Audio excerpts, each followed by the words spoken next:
தகவல் தொழில்நுட்ப புரட்சியில் உலக வரைபடத்தில் இந்தியாவிற்கும், இந்திய வரைபடத்தில் தமிழகத்திற்கும் தனி இடம் உண்டு. அத்தகைய தகவல் தொழில்நுட்பத்தை தமிழகத்தில் நகரங்கள் மட்டுமின்றி கிராமங்கள் தோறும் கொண்டு சேர்த்த பெருமை நமது நிறுவனர் இளைய காமராஜர் என்று எல்லோராலும் அழைக்கப்படும் திரு ஐயம்பெருமாள் அவர்களையே சாரும். தமிழகம் முழுவதும் ஆயிரக்கணக்கான இளைஞர்களை கம்ப்யூட்டர் துறை சார்ந்த வேலைகளுக்கு தயார் செய்து தமிழகத்தில் தகவல் தொழில்நுட்ப புரட்சிக்கு வித்திட்டார் என்றால் மிகையாகாது. ஏற்பிடித்த கரங்கள் நூல் பிடிக்க வேண்டுமென கனவு கண்ட பெருந்தலைவர் காமராஜர் வழியில் பொருளாதாரத்தில் பின்தங்கிய அடித்தட்டு மக்களும் கம்ப்யூட்டர் பயில முடியுமென கனவு கண்டு நிரூபித்து காட்டியவர். தூத்துக்குடியில் பாரம்பரியமும் பண்பாடும் கொண்ட வணிக குடும்பத்தில் 1953 ஆண்டு நவம்பர் மாதம் 23 நாள் திரு தங்கராஜ், திருமதி கமலா தம்பதியினருக்கு மகனாக திரு ஐயம்பெருமாள் அவர்கள் பிறந்தார். தூத்துக்குடியில் பிரபல கால்ட்வெல் பள்ளியில் பள்ளி பருவத்தை முடித்தார். பள்ளி நாட்களில் கல்வி மற்றும் விளையாட்டில் ஆர்வம் காட்டினார். மேலும் கணித பாடத்தில் சிறந்து விளங்கினார். கல்லூரி படிப்பை கோவை PSG கல்லூரியில் முடித்து BE பட்டம் பெற்றார். கல்லூரி நாட்களில் படிப்புடன் கூடைப்பந்தாட்டத்திலும் சிறந்து விளங்கினார். BE பட்டம் பெற்றவுடன் 29/9/1979 சென்னையில் எண்ணூர் ஃபவுண்டரிஸ் நிறுவனத்தில் பணியில் சேர்ந்தார். அவருக்கு தினசரி கூலி ரூபாய் 15 இருந்தாலும் ஐயா அவர்கள் உதவி பொறியாளர் பணியில் திறம்பட செயல்பட்டார். தன்னுடைய உற்பத்தி பிரிவில் கணினியை புகுத்தி சாதனை நிகழ்த்தினார். இறுதி நாட்கள் வரை ஓய்வறியா உழைப்பாளியாக திகழ்ந்தார். எண்ணூர் ஃபவுண்டரிஸில் பணிபுரிந்து கொண்டே சபரி கம்ப்யூட்டர் சென்டரில் பகுதி நேர ஆசிரியராக வேலையில் சேர்ந்து பிறகு அந்நிறுவனத்தின் ட்ரெய்னிங் டிவிஷனில் தலைமை பொறுப்பிற்கும் வந்தார். ஐயாவின் சாதனைகளை பாராட்டிய எண்ணூர் ஃபவுண்டரிஸ் நிறுவனம் அவரை மேற்படிப்பிற்காக 1982 வருடம் அண்ணா பல்கலைக்கழகத்தில் ME படிப்பதற்கு அனுப்பி வைத்தது. எண்ணூர் ஃபவுண்டரிஸ் வேலைகளுக்கு மத்தியில் MIS கன்சல்டன்சி என்கிற நிறுவனத்தை துவங்கி அதன் மூலமாக நகைக்கடைகள், நிதி நிறுவனங்கள், எண்ணெய் ஆலைகள், தீப்பெட்டி தொழிற்சாலைகள், பட்டாசு தொழிற்சாலைகள், ஃபவுண்டரிஸ் போன்ற துறைகளுக்கு மென்பொருட்களை உருவாக்கி வெற்றிகரமாக செயல்படுத்தினார். 1979 ஆண்டு நவம்பர் மாதம் 25 நாள் திலகா அவர்களை தன்னுடைய வாழ்க்கை துணையாக மணமுடித்தார்.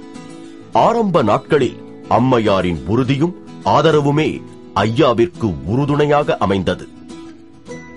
எழுத்தறிவு பெற்ற ஒவ்வொரு தமிழனும் தகவல் தொழில்நுட்பத்துறை அறிவை பெற வேண்டும் என்கிற கருத்தை தன்னுடைய வாழ்நாள் லட்சியமாக கொண்ட ஐயா அவர்கள் CSC நிறுவனத்தை 1986 புது வண்ணாரப்பேட்டையில் துவக்கினார். ஆரம்பத்தில் ஏற்பட்ட தடைக்கற்களையெல்லாம் படிக்கற்களாக மாற்றிய ஐயாவிற்கு பின்வந்த நாட்கள் ஏறுமுகமாகவே அமைந்தது. 25வது கிளையை பொன்னேரியிலும், 50வது கிளையை பழைய வண்ணாரப்பேட்டையிலும், 75வது கிளையை விருதுநகரிலும், 100வது கிளையை சைதாப்பேட்டையிலும் துவங்கினார். தமிழகம் மட்டுமின்றி கர்நாடகம், ஆந்திரம், அந்தமான் போன்ற வெளி மாநிலங்களிலும், இலங்கை மற்றும் வங்காளதேசம் போன்ற வெளிநாடுகளிலும் கிளைகள் வேகமாக துவங்கப்பட்டன. தமிழகம் முழுவதிலும் தனியுரிமை கிளைகள் துவங்கியதன் மூலமாக நூற்றுக்கணக்கான இளைஞர்கள் வாழ்வில் மாற்றத்தையும் ஏற்றத்தையும் ஏற்படுத்தினார். பணியாளர்களை பங்குதாரர்களாக்கி அழகு பார்த்தார். CSCயின் ஆரம்ப நாட்களில் பாட புத்தகங்களை தாமே தயாரித்து மாணவர்களுக்கும் பயிற்சி அளித்தார். சிறந்த பயிற்சியாளரே சிறந்த பங்குதாரராக முடியும் என நம்பினார். சாதாரண பூக்கடைக்கும் விளம்பரம் தேவை என்பதை உறுதியாக நம்பினார். புதிய விளம்பர யுக்திகள் மூலமாக CSC நிறுவனத்தை தமிழகத்தின் மூலை முடுக்கெல்லாம் எடுத்துச் சென்றார். எளிமையின் அடையாளமாக திகழ்ந்தார். ஆடம்பர வாழ்வில் அக்கறை காட்டாமல் தம் நிறுவனத்தில் பயிலும் மாணவர்களை பற்றியும் தம்மை நம்பி வந்த பங்குதாரர்களை பற்றியுமே சிந்தித்தார்.